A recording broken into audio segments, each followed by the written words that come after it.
আসসালামু আলাইকুম এভরিওয়ান। মিথ্যে মায়া গল্পের 2 নম্বর পর্ব। আর ভিডিওটা ইউটিউব থেকে দেখলে চ্যানেলটা অবশ্যই সাবস্ক্রাইব করে দিবা এবং ফেসবুক পেজ থেকে দেখলে পেজটা অবশ্যই ফলো করে দিবা। তো চলো বেশি কথা না বলে গল্প শুরু করা যাক। মেঘলা বলল সে তো নিয়েই গেল না, তাহলে এত কিছু কেন করালো? আমিও কি বোকার মতো ওনার কথা মতো রাস্তায় দাঁড়িয়ে সাজুগুজ মুছলাম? কি একটা কপাল। যাক, কি আর করার, যা হবার হয়েছে। কলেজের দেরি হয়ে যাচ্ছে, এবার যেতে হবে, কিন্তু কিভাবে যাব? আমি তো অন্য মেয়েদের মতো স্মার্ট নই, বাসে কি চড়তে পারবো? আচ্ছা, বাসায় চলে গেলে হয় না? তার না হয় কলেজে যাব। না, আজকে কলেজের প্রথম ক্লাস, আজকে যাই। আর আঙ্কেল ব্যস্ত, এজন্যই তো আকাশের সাথে পাঠিয়েছিল। কালকে আবার উনাকে দিয়েই পাঠাবে, আর সেম কাজটাই হবে। কাউকে প্যারা দেওয়াটা উচিত হবে না। আমি যাই। অনেক ভেবে মেঘলা স্টপেজে দাঁড়ালো।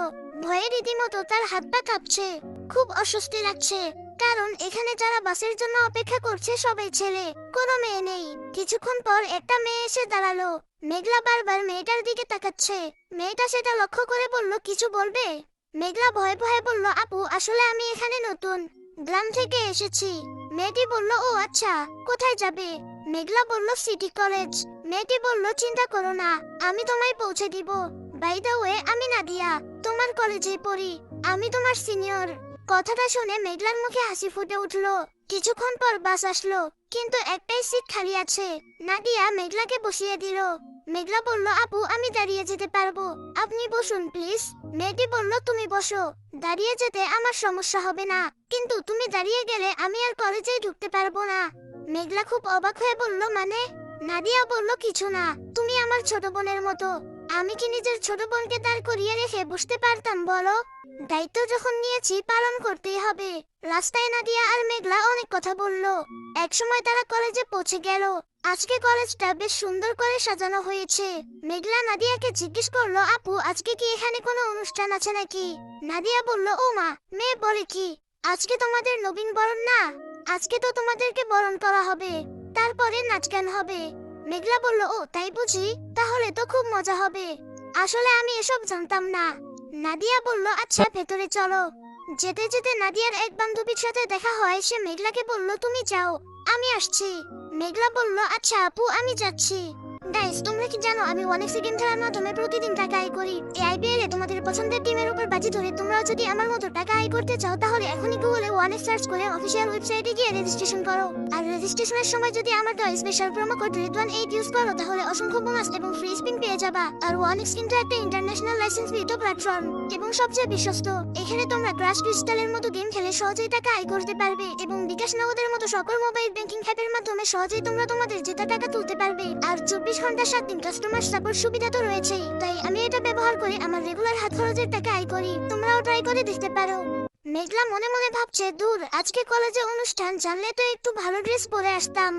যাও, একটু সেজে গুজে এসেছিলাম বদমেজাজির জন্য, সেটাও হলো না। কেমন যে দেখাচ্ছে আমায় কে জানে। ভাবতে ভাবতে কলেজে ঢুকেছে।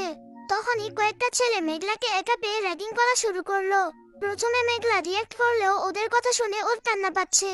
তখনই নাদিয়া পেছন থেকে দৌড়ে এসে ছেলেগুলোকে উদ্দেশ্য করে বলল, কলেজে নতুন তাই না?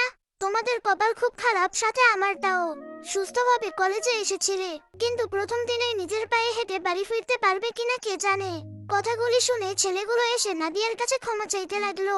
মেঘলা অবাক হয়ে দেখছে, আমিও মেয়ে, উনিও মেয়ে, কিন্তু আমাদের কত পার্থক্য।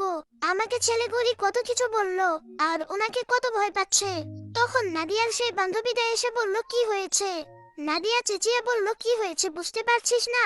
এখনো কিছু হয়নি, তবে একটু পরেই হবে। আজকে তো আমার কপালে দুঃখ নিশ্চিত। আমাকে তখন কেন আটকেছিলি বলতো? সব দোষ তোর, কিন্তু শাস্তি পেতে হবে আমার। আর কখনো কলেজে আসা হবে কিনা জানি না। নাদিয়ার কথার আগামাথা মেঘলার ছোট মাথায় ঢুকছে না। মেঘলা এসে বলল, ফ্রেন্ডের সাথে কথা বলেছো, এতে দোষের কি হলো আপু? নাদিয়া বলল, আমার যে কি হয়েছে কাউকে বলতে পারবো না, কিন্তু আমার সাথে সাংঘাতিক কিছু ঘটতে চলেছে, এটা আমি জানি। আর সেটা শুধু এই ছেলেগুলির জন্য। তুমি যাও আপু, প্যান্ডেলে গিয়ে বসো, এদিক ওদিক কোথাও যেও না প্লিজ। মেঘলা নাদিয়ার কথায় অবাক হলেও কোনো প্রশ্ন করার সুযোগ পেল না। তার আগেই নাদিয়া ওকে পাঠিয়ে দিল। মেঘলা গিয়ে প্যান্ডেলের নির্দিষ্ট জায়গায় বসলো। কিছুক্ষণ পর অনুষ্ঠান শুরু হলো। উপস্থাপনার জন্য একটা ছেলে আসলো, যাকে দেখে মেঘলার হার্টবিট বেড়ে গেছে। কারণ ছেলেটা আকাশ। সে যে ড্রেসে বাসা থেকে বের হয়েছিল সে ড্রেস পরে নয়, নতুন ড্রেসে নতুন সাজে সবার সামনে এসেছে। নীল পাঞ্জাবিতে আকাশকে অসম্ভব সুন্দর দেখাচ্ছে। সব মেয়ের চোখ তার দিকেই। মেঘলাও হা করে তাকিয়ে আছে। আকাশ বলল, ভাবছি কি বলা যায়। আসলে কি বলা উচিত? তোমাদের সবাইকে আমাদের কলেজে স্বাগতম জানানো উচিত, তাই না? কিন্তু আমি তা বলবো না। বরং কলেজের স্যার এবং পুরাতন সকল স্টুডেন্টদের বলবো, আসুন দেখে যান, আমাদের কলেজে আজকে তারার মেলা বসেছে। কারণ এখানে আজকে যারা বসে আছে তাদের প্রত্যেকেই এক একটা স্টার, যাদের পরিচয়ে সবাই আমাদের কলেজকে নতুন করে চিনবে। তাহলে চলুন প্রথমে সেই স্টারগুলোকে ফুল দিয়ে বরণ করে নেই। আকাশ সুন্দর করে গোছানো উপস্থাপনার মাধ্যমে সবাইকে আনন্দ দিচ্ছে। আর চারটা ছেলে মেয়ে এসে সবাইকে ফুল দিতে লাগলো। সবাইকে রজনীগন্ধার স্টিক দেওয়া হচ্ছে। মেঘলার অনেকটা ভালো লাগছে। আকাশ নানা ভঙ্গিতে কথা বলে সবাইকে হাসিয়ে যাচ্ছে। একটা ফুল দিতে দিতে মেঘলার কাছে এসে একটা গোলাপ দিল। মেঘলা বলল, সবাই তো রজনীগন্ধা পেয়েছে, আমি গোলাপ কেন? মেয়েটা হেসে বলল, তোমার গোলাপ পছন্দ এজন্য। মেঘলা হতবাক হয়ে বলল, আপনি কি করে জানলেন আমার গোলাপ পছন্দ? মেয়েটা আমতা আমতা করে বলল, না মানে সব মেয়েরাই তো গোলাপ পছন্দ করে, তাই বললাম আর কি। আসলে আমার কাছে রজনীগন্ধা শেষ, তাই গোলাপ দিলাম। এই বলে মেয়েটা চলে গেল। অথচ মেয়েটার হাতে রজনীগন্ধা ছিল।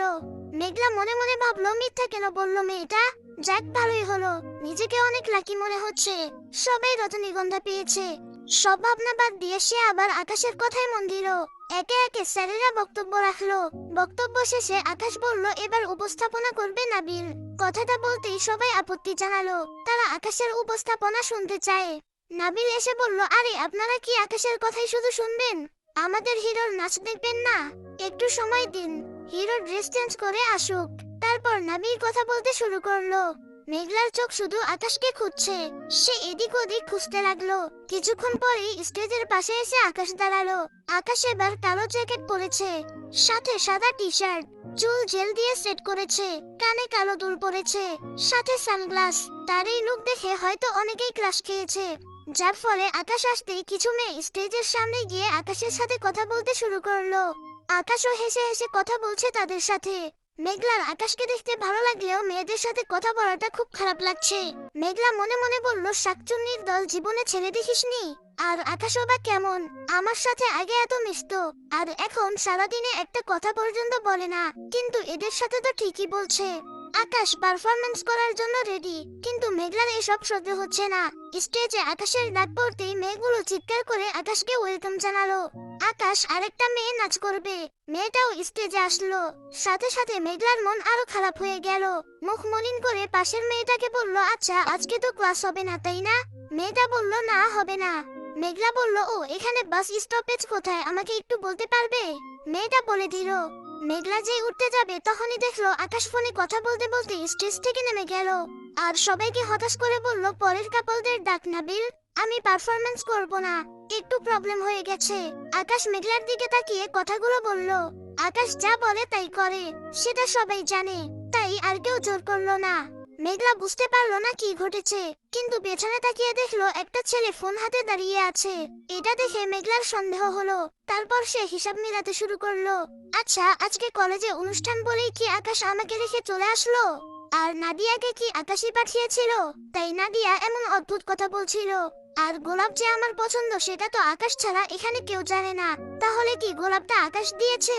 আর এই ছেলেটা কি এখন আকাশকে বলল যে আমি চলে যেতে চাইছি, তাই আকাশ নাচলো না? কথাগুলো ভেবেই মেঘলার মন খুশিতে ভরে গেল। আমি জানতাম আকাশ বদলাতে পারে না, কিন্তু ও আমার সাথে কথা বলে না কেন? আমি কি কিছু ভুল করেছি? যাই হোক, আমিও রাগ ভাঙাবো। মেঘলা উঠে গিয়ে আকাশের পেছন পেছন গেল।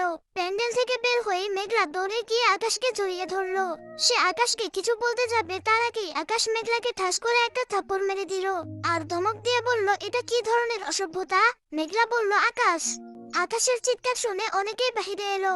কি রে আকাশ, কি হয়েছে? আকাশ বলল, কি হয়নি সেটা বল। কে এই মেয়ে? কথা নাই বার্তা নাই হুট করে এসে জড়িয়ে ধরলো। যত সব ফালতু মেয়ে, লাজ লজ্জা কিছু নেই। একটা ছেলে বলল, ছেড়ে দে আকাশ, বাচ্চা মেয়ে, হয়তো বুঝতে পারেনি। আকাশ বলল, কি বুঝতে পারেনি? বয়স কম এটা না হয় বুঝলাম, কিন্তু এতটাও ছোট নয় যে এটা বুঝবে না। ছেলেদের সাথে কিভাবে ফুষ্টি নষ্টি করতে হয় সেটা তো ঠিকই শিখে গেছে, তা না হলে জড়িয়ে ধরতো নাকি। কথাটা শুনে মেঘলার মাটি ফাঁক করে ঢুকে যেতে ইচ্ছা করছে, কিছু বলতে পারছে না, মাথা নিচু করে দাঁড়িয়ে আছে। আকাশ বলল, চেনা নাই জানা নাই একটা ছেলেকে জড়িয়ে ধরার কারণটা কি জানতে পারি? বাবা মা কিছু শেখায়নি? তোমাকে যেন নেক্সট টাইম চোখের সামনে না দেখি। শোনো, ছেলেদের সাথে মেশার খুব ইচ্ছা হলে চোখে কাজল দিয়ে ঠোঁটে লিপস্টিক পরবে, এরপর চুল খুলে কানে দুল পরে রাতে ওভারব্রিজে দাঁড়িয়ে থেকো। কলেজে আসার দরকার নেই, বুঝেছো? এখনো দাঁড়িয়ে আছো কেন? কথাগুলি শুনতে খুব ভালো লাগছে তাই না? অবশ্য যে যেমন তাকে সেটা বললে ভালো লাগারই কথা। বেহায়া মেয়ে, জাস্ট বিদায় হও আমার চোখের সামনে থেকে। মেঘলা বলল, আপনি? আকাশ মেঘলার মুখ চেপে মেঘলাকে টেনে একটু দূরে নিয়ে বলল, কি বলবি? আমি তোকে চিনি তাই তো? শোন, কেউ যদি এটা জানতে পারে তোর পড়াশোনা এখানে বন্ধ করে দিব, এটা মনে রাখিস। আকাশ তার ফ্রেন্ডের দিকে তাকিয়ে বলল, এই তোরা কেউ এটাকে নিয়ে যা তো, আমার সামনে থাকলে কি করব আমি নিজেই জানি না। ওখানে দাঁড়িয়ে থাকা একটা মেয়ে এসে মেঘলাকে নিয়ে গেল। মেঘলার গাল লাল হয়ে গেছে, কাঁদতে কাঁদতে মেঘলা কলেজ থেকে বের হয়ে গেল। কিন্তু একটু পরেই মেঘলা আবারও আকাশের কাছে ফিরে আসলো। আকাশ দাঁড়িয়ে আড্ডা দিচ্ছিল। মেঘলা একটু দূর থেকে আকাশকে ডাকলো। মেঘলাকে দেখে আকাশ রেগে গেল। আকাশ মেঘলার কাছে গিয়ে আবারও প্রচন্ড জোরে একটা থাপ্পড় মেরে দিল। তাল সামলাতে না পেরে মেঘলা নিচে পড়ে গেল। আকাশ এসে বলল, লজ্জা বলতে কিছু নেই তোর? মেঘলা কোনো মতে দাঁড়িয়ে ফিসফিস করে বলল, আমি চলেই গিয়েছিলাম, কিন্তু স্টপেজে গিয়ে দেখি আপনার দেওয়া টাকাগুলি হাতে নেই, কোথাও ফেলে দিয়েছি। অনেক খোঁজার পরেও পাইনি, তাই বাধ্য হয়ে আবারও এসেছি, কারণ টাকা ছাড়া তো বাড়িতে যাওয়া সম্ভব না। আকাশ মুখের উপর কয়েক টাকা ছুঁড়ে দিয়ে বলল, সবার সামনে এটাই প্রমাণ করতে চাস যে তোকে আমি চিনি তাই না? এজন্য টাকা নেওয়ার অজুহাতে আমার কাছে আসলি। এখন সবাই জিজ্ঞেস করবে আমি কেন তোকে টাকা দিলাম। বাধ্য হয়ে স্বীকার করতে হবে আমি তোকে চিনি। কি বুদ্ধি তোর মাথায়? মেঘলা বলল, আমি তো সবার সামনে কিছু বলিনি, আপনাকে ডেকে এনেই তো বললাম, তার জন্য আমাকে মারলেনও। আকাশ বলল, পাকামি করতে হবে না, টাকাগুলি তুলে নিয়ে বিদায় হ। এরপর থেকে যাই হয়ে যাক আমার কাছে আসবি না, মনে করবি আমি তোকে চিনি না। এই বলে আকাশ মেঘলাকে ধাক্কা দিয়ে ফেলে চলে গেল। মেঘলা একটা বাইকের সাথে ধাক্কা খেয়ে নিচে পড়লো, তারপর বাইকটাও পড়ে গেল। আকাশ সেটা না দেখেই চলে গেল। মেঘলা সেখানেই বসে কাঁদতে লাগলো। কিছুক্ষণ পর নাবির বাইক নিতে আসলো, এসে দেখে একটা মেয়ে তার বাইকের পাশে বসে কাঁদছে। নাবির বলল, আরে বাইকটা পড়লো কিভাবে? আর কে আপনি? এভাবে কাঁদছেন কেন? মেঘলা বলল, পড়ে গিয়ে ব্যথা পেয়েছি। কোন খাচ্চরের বাইক জানি এটা, আমার পায়ের উপর পড়েছে, সরাতেও পারছি না, আর উঠতেও পারছি না। নাবির বলল, ও মাই গড, কি বলেন? কাউকে ডাকলেন না কেন? আপনার পা হয়তো ভেঙে গেছে। নাবির বাইকটা তুলে মেঘলাকেও তুললো, তারপর বলল, চলুন আপনাকে হাসপাতালে নিয়ে যাই। মেঘলা বলল, না আমি নিজেই যেতে পারবো, বাইকটা তো পায়ের উপর পড়েনি, সামনের দিকটা একটু পড়েছিল, আমার বেশি একটা ব্যথা লাগেনি, কিন্তু বাইকটা নাড়াতে পারছিলাম না, তাই উঠতে পারিনি, যেতেও পারিনি। আর আপনি কেন নিবেন? আপনি যান, আমি নিজেই যেতে পারবো।